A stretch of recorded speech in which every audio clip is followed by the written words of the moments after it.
அனைவருக்கும் காலை வணக்கம்.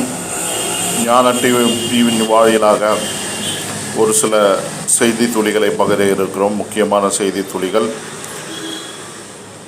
இந்த கிரானைட் ஊழல் வழக்கு இதை விசாரித்த சகாயம் முன்னாள் IAS அதிகாரி, அதாவது இவர் பார்த்திங்கன்னா special court for mines and minerals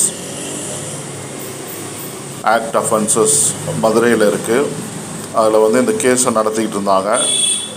இவர் இந்த ஊழல் வழக்கில் நான் ஆஜராகிறது சிரமம் இருக்கிறதுனால, ஏன்னா எனக்கு கொடுக்கப்பட்டிருந்த எனக்கு பாதுகாப்பை விலக்கிட்டாங்க அப்படின்னு சொல்லி இது பண்ணியிருக்காரு.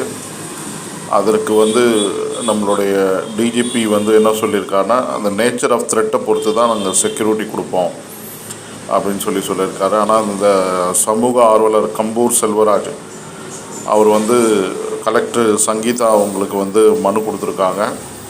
ரவுண்ட் த கிளாக் செக்யூரிட்டி இவர் கொடுத்தாகணும். இப்போ இந்த ஸ்பெஷல் ஜட்ஜ் என்ன சொல்லியிருக்காருன்னா, லோகேஸ்வரன் ஐயா அவர்கள் வீடியோ மூலயமா அவர் அப்பியர் ஆகலாம் அப்படின்னு சொல்லி இந்த ஊழல் வழக்கில் அப்பியர் ஆகணுன்ற சூழ்நிலை இருக்கிறதுனால அப்படி சொல்லியிருக்காங்க. நன்றி, வணக்கம், வாழ்த்துக்கள். தமிழ் கடவுள் முருகப்பெருமானோட திருவடியிலிருந்து இந்த செய்தியை பகிர்றோம். அனைவருக்கும் எங்களோட யூடியூப் சேனலை பகிருங்கள், சப்ஸ்கிரைப் செய்யுங்க. உங்களுக்கு சிறப்பு பரிசுகள் நாங்கள் வரும் கூட காலகட்டங்களில் எங்களுக்கு சப்ஸ்கிரைப் செய்கிறவங்களுக்கும் பகிர்றவங்களுக்கும் கொடுக்க இருக்கிறோம். நன்றி, வணக்கம்.